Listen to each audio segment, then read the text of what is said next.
ഈ സെൽഫി എടുക്കലൊന്നും അല്ലല്ലോ, സെൽഫി പോലും എടുക്കാം. അത് ഒരു സെൽഫ് പോർട്രേറ്റ് ആയിട്ട് മാറുമ്പോൾ സെൽഫിയുടെ ഒരു പ്രശ്നം എന്താ, അത് കേവലം എന്താണ് ഈ എക്സിബിഷൻ്റെ ഭാഗമാണ് എന്നതാണ് അതിൻ്റെ പ്രശ്നം.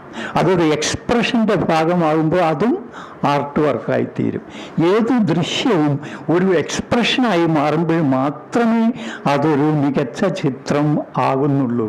അപ്പോഴതിന് പ്രതിനിധാന ശേഷി വരുന്നു, ആ സന്ദർഭത്തിൻ്റെ പ്രതിനിധാന ശേഷി. കാരണം എന്താ, ഒരു സന്ദർഭവും ആവർത്തിക്കുകയില്ല എന്നതാണ് കാരണം. ഒരനുഭവവും ആവർത്തിക്കുകയില്ല. ഓരോ നിമിഷവും ഇല്ലാതായിക്കൊണ്ടിരിക്കുന്ന നിമിഷങ്ങൾ ആണ്.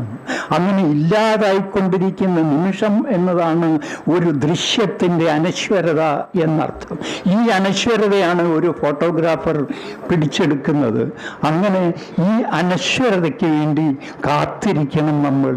ഈ അനശ്വരതയ്ക്ക് അർഹമായ ഒരു സ്നാപ്പിന് വേണ്ടി നമ്മൾ കാത്തിരിക്കണം. അപ്പോൾ നമുക്ക് അത് ലഭ്യമായി തീരും.